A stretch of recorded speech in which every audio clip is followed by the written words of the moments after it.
It's time to talk about Rage of the Abyss.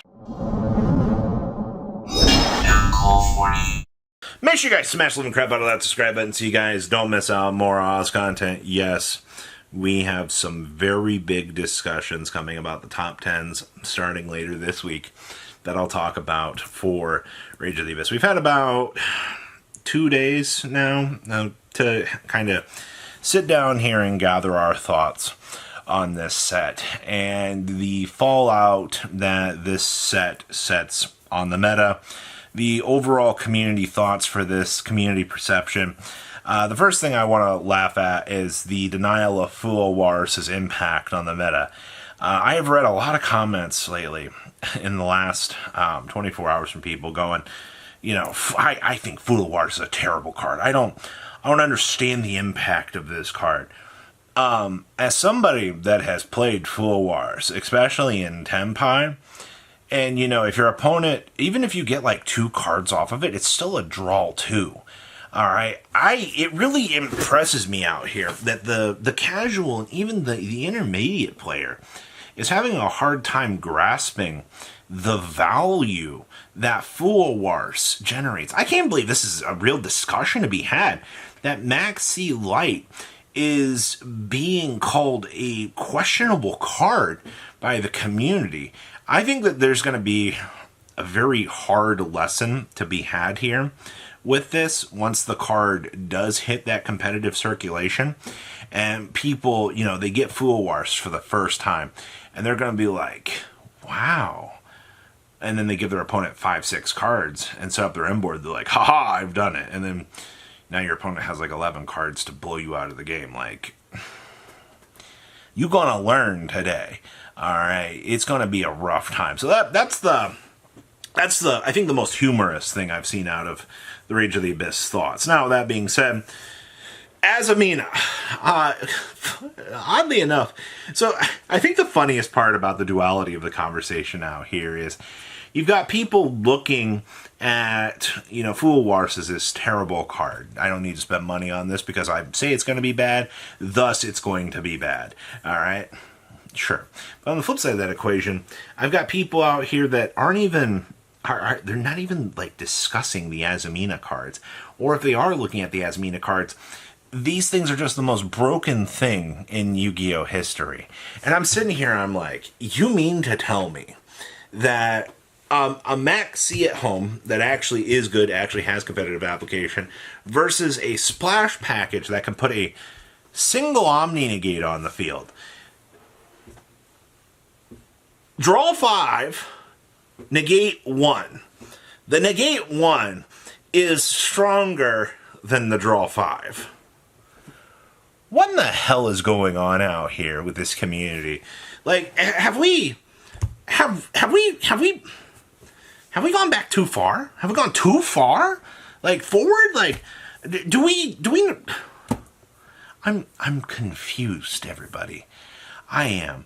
All right, did everybody see the Chinese Sky Striker list that popped up, or the Japanese Sky Striker list that played Azamina? Like, did we go back to Sky Striker brain out here where everybody's just pissed about Engage coming back to 3? And we're pissing shitting on the floor. Everybody's upset, you know, they can't control their bowels, they're just so upset, and it's irrelevant.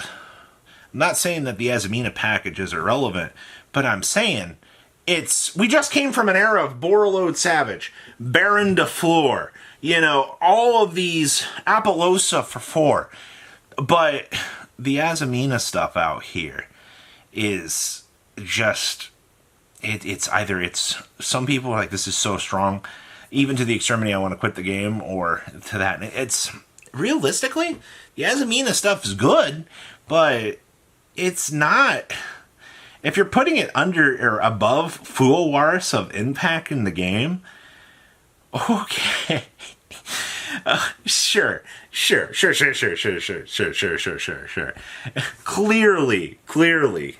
I have no idea what's going on, but all right. Now, I will give some credit to the Mimighouls here. I gotta give the Mimighoul community some credit here. I'm proud of you guys. I love how dedicated the Mimighoul group has been to figuring out the new Mimighoul support. And a lot of the consensus that I've seen is this new stuff is very strong. The Mimighoul community is absolutely happy. They have been cooking up so many cool ideas for the deck. You know, you can still play the classic flip monsters like Fire Sources. You can still play these cards in the deck and still have fun with them. All right, that's awesome. And, you know, now you have a new splash of theory that you can do. People are still playing the Kashtira stuff in here. It's really cool to see this, you know. Besides, in one corner, I have people going, oh, Fuwar is terrible. I don't understand why people are spending, you know, $400 on a playset. And then on the other side of things, you know, Azamina is just the next worst thing for Yu-Gi-Oh! Meanwhile, I got to give it to the innovators out here in the Mimighoul community. You guys get it. So that's everything I've seen in terms of innovations has been, you know, the return back to the Kashtira package. Some people still doing Fire Sorcerers. The Summon Curse is a cute idea. I do like the idea of you can extra deck rip from your opponent, kind of as like a little bit of a meme out here.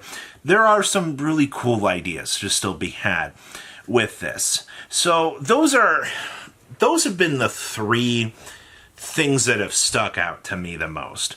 I have not really seen anybody out here in the NSEC community talking about the new insect support, but I will tell you that, you know, the Bee Trooper pile that was kind of turning into the insect good stuff, I can tell you that I think the insect community is probably happy about this. Yeah, we didn't get an Aerial Leader this set. We didn't get a Necro Equip. We didn't get these replacement support cards that were meant to kind of fix the problems that, you know, Lacrima set up. But it is cool to see that insects still continue to get a little bit more. I, though, for one, do like when we do get good TCG exclusives. Overall, the rest of Rage of the Abyss takes here. You know, Fuwar for $400 is crazy to some people. I get that. It's going to be interesting to see, you know, how much people are going to spend money on Fuwars. That's a discussion I don't think a lot of people are ready for. Is, you know, you were upset about people that had the $1,000 decks. Now everybody's deck's going to be worth $1,000. So that's a pretty interesting debate. There are a lot of cool things still in Rage of the Abyss. I mean, take your deck core pick that you wanted. You know, are you a Shark Duelist? You know, do you want the new the Centurion stuff in this set is extremely budget. I'm also kind of mad we didn't get a Primus QCR. I'm a little bit upset about that, to be honest with you. But I can make do with the everything that we kind of got going on here, to say the least. I think, as of right now, boxes are like 80 on TCG Player. I'm not disappointed with seeing that number. Rage of the Abyss is such a polarizing set on the fact of, you know, your box can be worth $5 in future Secret Rare value, or your box can have a QCR Fuwars and a regular Fuwars, which you might be looking at like a $550 box. That is such a variance swing of things.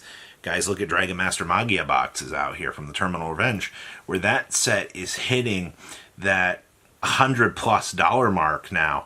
You know, we've returned back to that point, and people like to open product for the potential to try to win. Just because you, me, you know, your dad's uncle's brother's nephew that works at Konami doesn't want to open product.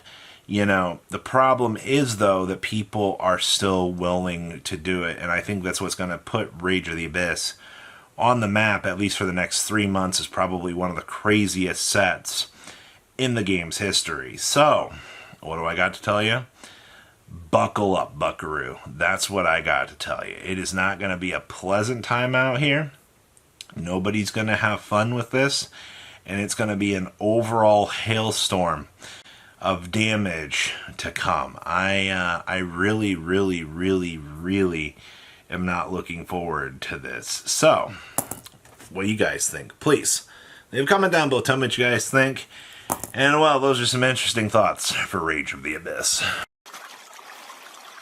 Patrons! Thank you.